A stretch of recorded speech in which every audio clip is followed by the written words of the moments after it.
Neutron nexus. Hello दोस्तों, आप सबको पता है कि भारत में लगभग 30 से 40% आबादी, 35 से 40% आबादी शहरों में रहती है। और शहरों में जो आबादी रहती है उसमें नियर अबाउट 50% लोग किराए पे रहते हैं, रेंटर होते हैं। और ये बहुत बड़ा देश है, बहुत बड़ी आबादी वाला देश है। लगभग हम 150 करोड़ टच कर चुके हैं। बड़े बड़े शहरों में आप साउथ इंडिया चले जाएं, नॉर्थ इंडिया चले जाएं, दिल्ली, मुंबई, कोलकाता, बड़े शहरों में ये जो किराएदार हैं और जो मकान मालिक हैं, तो इनके बीच में जो रिलेशन होता है उसको लेके सरकार ने एक लॉ बनाया था, एक्ट 2019 में। पहले से भी है, उसको सुधार करके एक नया ड्राफ्टिंग किया 2019 में से बनाया गया। फिर उसी लॉ को रिफॉर्म करके और अच्छा बनाया गया ताकि किराएदार, मकान मालिक, उनकी जगह और उनके बीच में कैसे संयम हो, उनके बीच में कैसे रिलेशन हो, किस तरीके से किराया दिया जाए, ये सारी चीज़ों को देख के सरकार ने फिर दोबारा ड्राफ्टिंग किया है और उसका नाम रखा है आपका किराएदार और मकान मालिक अधिनियम, टेनेंट लैंड लॉर्ड एक्ट 2025 ये बना। अब इस पे हम स्टेप बाय स्टेप डिस्कस करेंगे सरकार ने कितनी सारी इसमें आसानी की है दोनों के लिए, एक तो किराएदार के लिए और एक लैंडलॉर्ड मकान मालिक के लिए, और क्या क्या चीज़ें और क्या ज़रूरी किया है इसमें। कुछ नियम इसमें बहुत ज़रूरी हैं जो आपको जानना है। मैं स्टेप बाय स्टेप इसको आपको समझाने जा रहा हूँ। और ये पूरे हिंदुस्तान के लिए है, हर शहर के लिए है, हर जगह के लिए है जहाँ पे ऐसी कोई समस्या हो किराएदार और मकान मालिक के बीच में। और क्या क्या इसमें नए कानून आए हैं ये जानना जरूरी है, और उन कानून में कौन सी चीज़ें कंपलसरी है, नेसेसरी है, नहीं करेंगे तो कानूनी कार्रवाई होगी उन पे, दोनों के लिए है। तो देखते हैं। अब इसमें जो ये एक्ट है इसके अंदर साफ साफ लिखा हुआ है कि यह किसी एक टेनेंट लैंडलॉर्ड एक्ट नामक केंद्रीय कानून का आधिकारिक पार्ट नहीं है। साफ साफ लिखा है, क्योंकि ऐसा कोई सिंगल राष्ट्रीय अधिनियम या 2025 में पारित नहीं हुआ है, ये पहले से भी है। इसमें साफ साफ होम रेंट रूल 2025 जारी किए गए हैं जो मौजूदा राज्य कानूनों और मॉडल टेनेंसी एक्ट 2019 को मजबूत करते हैं। इसको इंग्लिश और हिंदी में दोनों कर दिया गया है ताकि आपको समझ में आ जाए। ये वही है जो होम रेंट रूल 2025 में है, वो मॉडल टेनेंट एक्ट 2019 का ही रिफॉर्म है, इसी को और मजबूत बनाया गया है।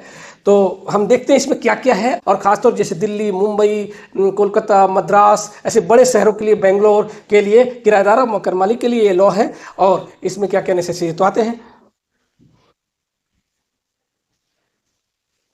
सबसे पहले इसमें जो फर्स्ट चैप्टर है उसमें क्या क्या दे रखा है और इसमें क्या क्या जानकारी है, तो मैं बता हिंदी और इंग्लिश में इसलिए किया है कि दोनों लोगों को कवर किया जाए ताकि लोगों को आसानी से जानकारी हो। इसमें पहले चैप्टर में धारा 1 है, सेक्शन 1 है इसमें। तो इसमें लिखा है नाम, विस्तार और प्रारंभ। इस अधिनियम को किराएदार एवं मकान मालिक अधिनियम 2025 कहा गया है। जो बच्चे लॉ की तैयारी करते हैं उनके लिए भी यह है, जो कंपटीशन की तैयारी करते हैं कि ये अधिनियम कब आया और किसके लिए है, ये पूरा का पूरा उनके लिए भी है।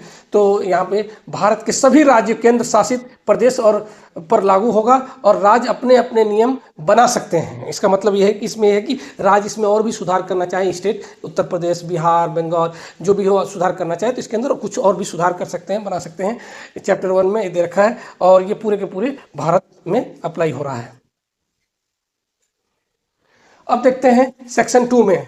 ये सेक्शन 2 में इसमें डेफिनेशन है कि मकान मालिक कौन होता है और लैंडलॉर्ड कौन होता है। तो साफ साफ लिखा है मकान मालिक वो व्यक्ति है जो भी घर होगा, भवन होगा, उसका स्वामी है या किराया प्राप्त करने का अधिकार रखता है, उसे ही लैंडलॉर्ड कहते हैं। साफ साफ लिखा हुआ है द ऑनर और personal legally entitled to receive rent, उसी को कहते हैं मकान मालिक। इसके अलावा किराएदार कौन है? वह व्यक्ति जिसे किराए पर भवन दिया गया है, मकान दिया गया है।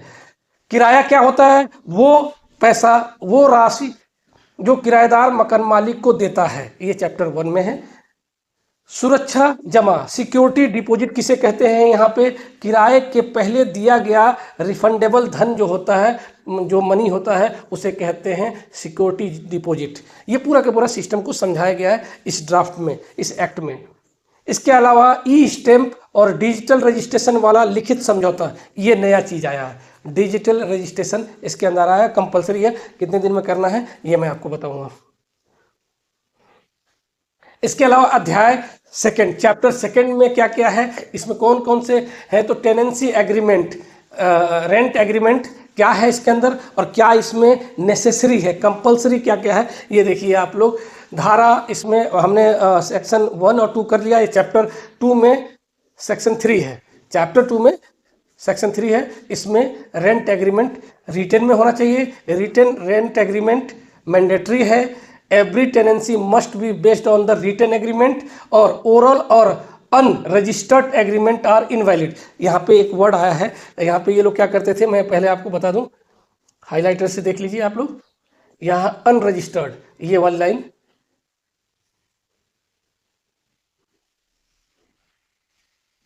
ये आप ये पूरी लाइन आप चेक कीजिए, एग्रीमेंट इनवैलिड है।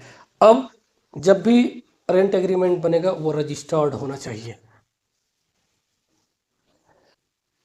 सेक्शन 4 में देखिए, यहाँ पे देखिए कितनी अच्छी ई स्टैम्प सेक्शन 4 में, और डिजिटल रजिस्ट्रेशन ये आया, सरकार लेके आया है डिजिटल, और ये दोनों के लिए है, किराएदार और लैंडलॉर्ड मकान मालिक के लिए। वो ध्यान देने वाली बात है, किराया जो एग्रीमेंट है वो 60 दिनों के भीतर ई स्टैम्प ऑनलाइन रजिस्ट्रेशन पोर्टल पे रजिस्टर्ड होना चाहिए, वरना, और जो भी है, जो भी रजिस्ट्रेशन अनिवार्य है, और जो हार्ड कॉपी है वो दोनों के पास होना चाहिए, नहीं तो प्रॉब्लम हो जाएगी, फिर लीगल इन्फोर्समेंट में नहीं जा पाएगा, ट्रिब्यूनल या कोर्ट में आप ना ही किराएदार ना ही मकान मालिक, ये ध्यान रहे।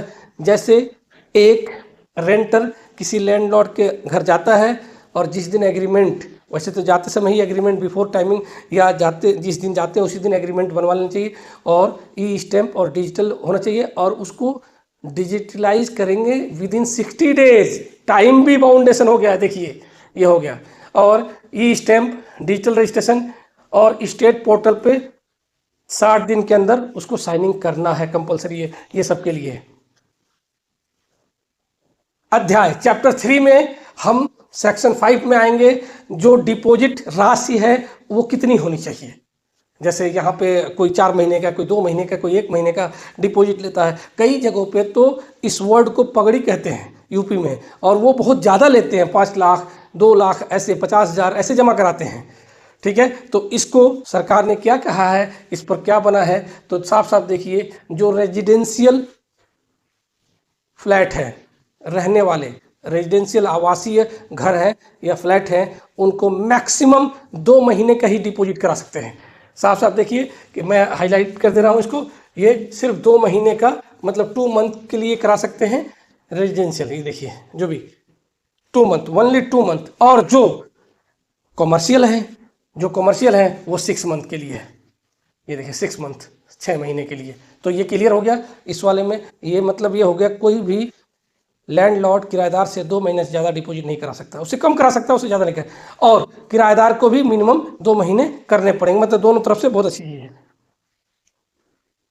सेक्शन 6 में जमा की वापसी जो होता है, रिफंड ऑफ डिपॉजिट जो किया गया है वो कैसे करना है, इसमें देखिए, जैसे मकान खाली करते हैं या जब जमा करते हैं तो उसमें क्या क्या होना चाहिए, तो देखिए साफ साफ लिखा हुआ है, किराएदार द्वारा मकान खाली करने के 30 दिन के भीतर जमा राशि लौटाना अनिवार्य है। जैसे कोई किराएदार है जो डिपॉजिट किया है, जो भी है 2 महीने का या 6 महीने का, जब वो खाली करता है तो जो लैंडलॉर्ड है उसको 30 दिन के अंदर उसका पैसा वापस देना है, नहीं तो फिर लीगली कार्रवाई होगी।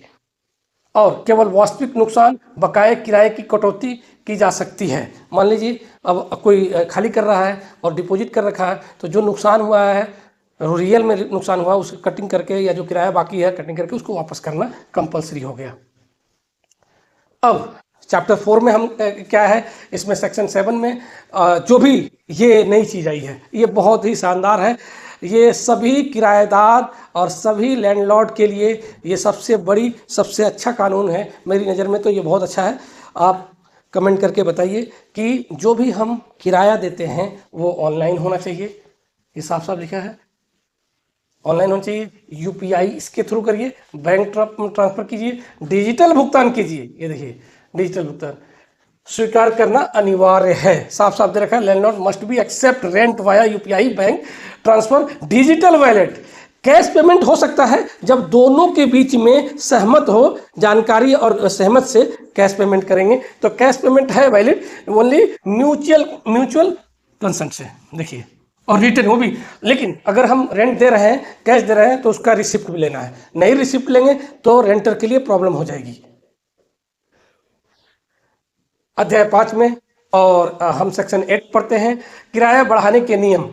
अक्सर क्या होता है, साल भर में 11 महीने का कई जगहों पे होता है, कई 1 साल का होता है, लोग किराया बढ़ाते हैं। तो किराया बढ़ाने का तरीका क्या है और कैसे करना है? तो किराया वृद्धि केवल लिखित नोटिस के माध्यम से ही की जा सकती है।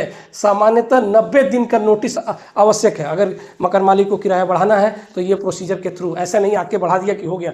90 दिन का वो टाइम देगा कि मैं किराया बढ़ाऊंगा, और अगर किराया बढ़ाना है और उसको एक्सेप्ट करता है, रेंटर को भी एक्सेप्ट करना पड़ेगा। फिर अगर वो ओके कर दिया तो 90 दिन के बाद किराया बढ़ जाएगा।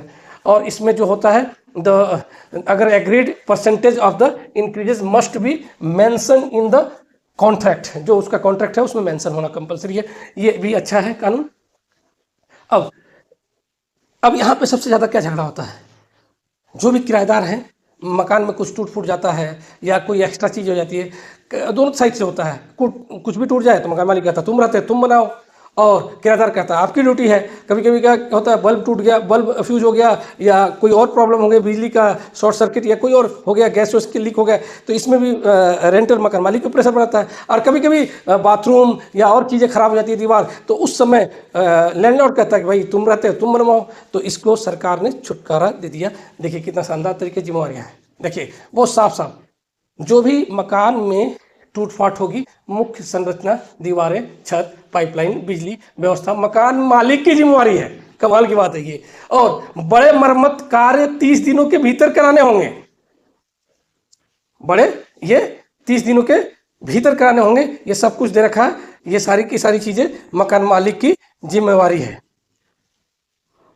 अब जो रेंटर है उसकी क्या जिम्मेवारी है, वो भी तय होना चाहिए। तो देखिए, घर को सामान्य स्वच्छ अवस्था में रखना, सफाई वफाई, ये मतलब जनरल बात है, ये तो होना ही चाहिए। इसके अलावा छोटे मोटे नुकसान की मरम्मत करना वो रेंटर का काम है। तीसरा है, बिना अनुमति के संरचना में परिवर्तन नहीं कर सकता रेंटर। अब छोटे मोटे काम हो गया कि जो भी हल्का फुल्का कोई टूट गया, कुछ हो गया, तो वो मेजर जो होगा पार्ट वो लैंडलॉर्ड के करना है। ये लॉ है, ये कोई मैं ज्ञान नहीं दे रहा हूँ, ये भारत सरकार ने 2025 में इसे एक्ट बनाया है इसमें।